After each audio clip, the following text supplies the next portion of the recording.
5 things I'd do differently if I started my online course today. After generating over 25 million in course sales and mentoring thousands of students, I have learned a ton. In fact, I have learned just as much from working with my students as they have from me. But if I had to start over today, knowing what I know now, there are 5 things I would absolutely have done differently. And I'm sharing these with you so that you can hopefully avoid some of the same mistakes I did. Hopefully this will allow you to build smarter and faster and with less stress. The first one is that I wouldn't wait to launch my first offer. It is so important to remember that online courses are iterative and they are going to get better and probably grow with you over time. In fact, you don't want to build a massive course right out the gate because you need people to go through it and to give you feedback. Even as I put my course into the hands of other people, I was surprised by the things that were either second nature or maybe common sense to me, but were not something that my students knew right out the gate. Again, because I was teaching something that I had already lived as an experience, and so I started realizing that I took some things for granted. But as soon as I put my course into many different people's hands, I was able to take their experience and fill in the gaps in information or make something more easy to understand. This made my program significantly better. And I was building to what people actually needed rather than what was just going on in my head. This is one of the worst things about perfectionism, is it keeps you stuck because you're trying to make it perfect before you put it out there. But the thing is it's not ever really going to be perfect because what you need more than anything else is real feedback from real humans. So trust me, you really do not need a perfect course to launch. Go ahead and launch, even if it's just a beta test, get your theories into other people's hands. And the other benefit of this is once people start going through your program and they get excited and they start to experience the transformation, you're gonna get excited. You're gonna be more motivated to keep going. So what I would do instead is I would launch a beta offer early before I even built out the program. I would host live calls as people were going through my curriculum and make sure that I was also asking for feedback along the way.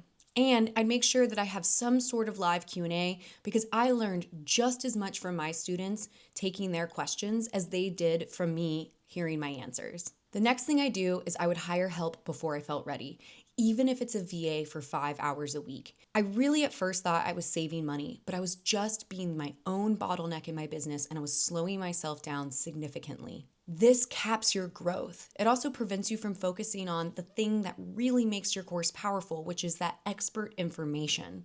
Hire someone to help you respond to emails, do bookkeeping, keep your calendar, schedule events, deal with tech issues. When you hire someone to take the things off your plate that maybe aren't your favorite, or especially the things that are really draining, you actually free up a disproportionate amount of energy. We all know what it feels like to do 10 minutes of a draining task. It feels like hours. But when you are locked in and you are in a flow, you can work for hours and it feels like 10 minutes. That's what I mean when I say energy is a dynamic resource. So make sure that you are offloading the draining tasks first. So what I do instead, I would hire a VA right out the gate. And I would start small, maybe just 5 hours a week. And I would focus on buying back time so I can stay in my zone of genius. Okay, the third thing is I would never offer lifetime access. That is hands down possibly one of the biggest mistakes that I've made as a course creator. Is with my first program, I offered lifetime access.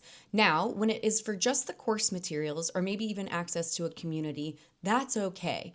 But when it's something that requires live inputs, like live coaching or you showing up for calls or editing or anything else like that, you're actually putting yourself in a serious pickle because you don't know what you're going to be doing in 5, 6, 7 years, especially if you don't have recurring revenue built into your model. If your business requires that you continuously bring in new leads in order to generate revenue, and you offer lifetime access, you are putting yourself in a dangerous position. Instead, make sure you're only offering lifetime access to the passive parts of your business, i.e. the digital product, maybe just the course, for example. And please make sure that you are somehow generating a recurring revenue, be it through a subscription or a membership, something that the students of your program can purchase on an ongoing basis, especially for anything that you are generating ongoing value for, like live coaching.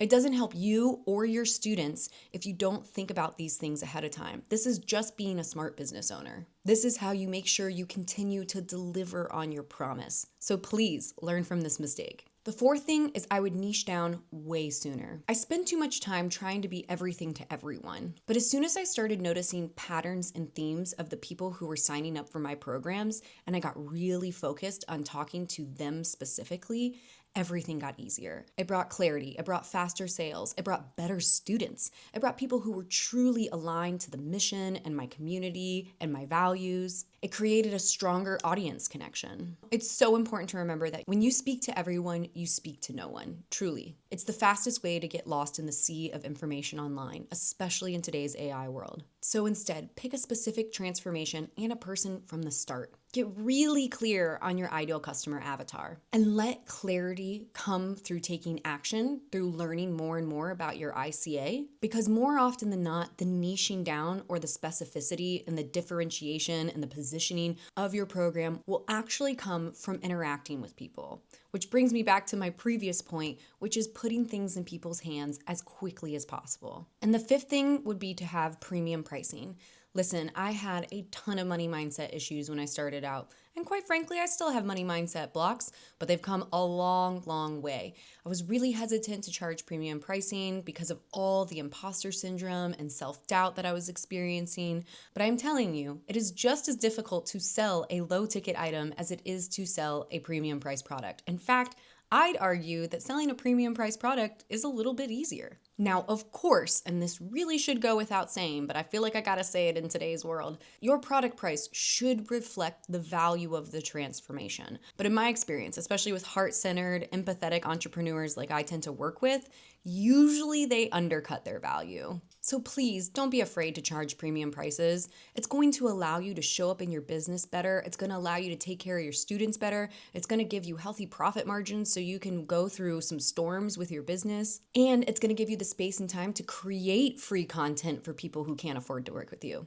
So unless you have a massive audience already, stay away from low ticket prices. Looking back, I see that the combination of mistakes I made were about strategy and mindset, but I would say more often than not, it was mindset. If you are on a course creator journey, I hope this helps you grow faster and with more confidence. Please don't wait for permission. You are truly ready for that next step, I promise. And if you want quality support, structure, and to be able to work with an 8-figure mentor, then I want to invite you to my program, Coursea Collective. Coursea Collective is everything that I wish I had when I was first starting out.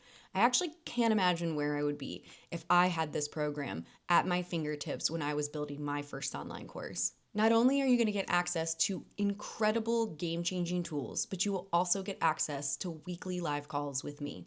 Go ahead and learn more by reading the description below. And if you're an online course creator, don't forget to hit subscribe because I'm going to be releasing videos like this every single week.